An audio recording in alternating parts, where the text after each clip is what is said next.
Before we get into this video, I like to say, take everything I say with a grain of salt. This is what has been working for me to get better at anatomy, but it might not resonate with everyone. Okay, on to the video. The road to learning anatomy is a hard and tumultuous one. I have been studying anatomy for about 3 years now, on and off, and I can confidently say I've only recently started getting the hang of it.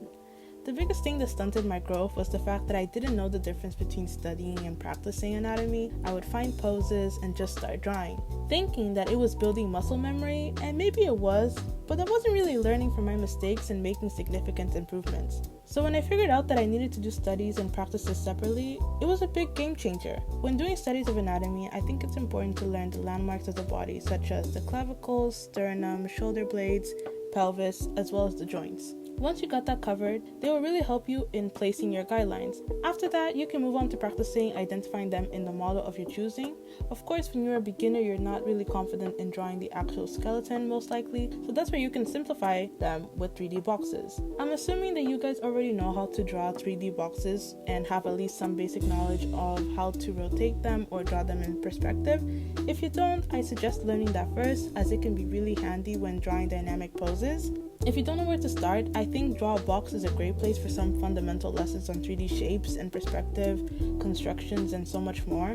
I've been there. 3D shapes are great when you are trying to figure out the perspective or direction that the body is facing. I like to represent the rib cage with the 3D rectangle and the pelvis with either a 3D trapezoid or a rectangle as well, depending on the pose. I then like to identify the various joints. For both arm and legs, I use cylinders, but if I'm being honest, I didn't stay in this phase for too long simply because I'm mainly a traditional artist and erasing this form to draw the muscles can really wear down the paper.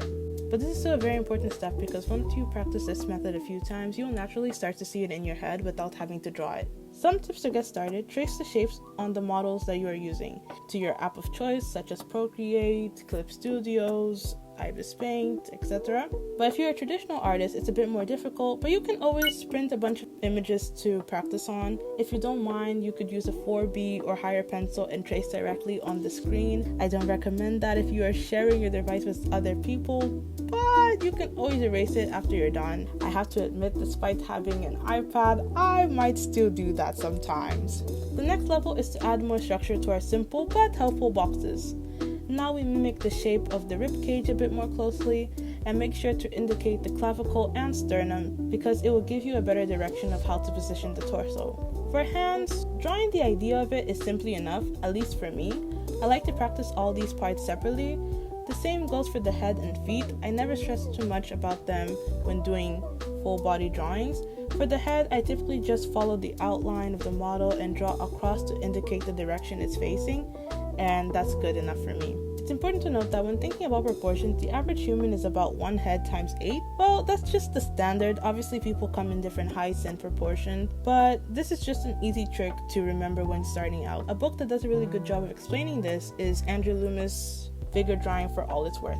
After you have that down packed, my good friends, we enter muscle anatomy.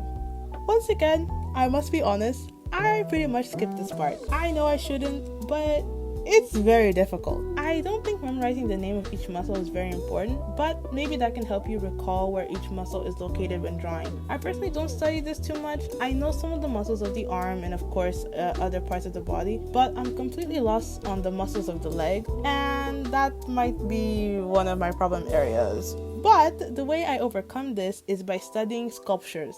I found that sculptures of men specifically do a really good job of emphasizing the various muscles in the body that otherwise wouldn't be visible to human photos. I tried to study anatomy from so many books, but the main book that I have found most useful is Anatomy for Sculptures. This book is my holy grail, mainly because I'm more of a visual learner, so with so many examples and very few words, it gets right down to the point and teaches you the main things you need to focus on. I typically browse through Pinterest and find various sculptures and start practicing from that, and I kind of get a good idea where the main muscles are located, and for me right now I think that's enough. I will definitely one day decide to study muscles more closely, but I don't think I'm there yet. I'm not sure if any of what I said made sense to you guys watching. Even though I proclaim myself on becoming an anatomy god, I'm still learning and I'm hoping to continue getting better.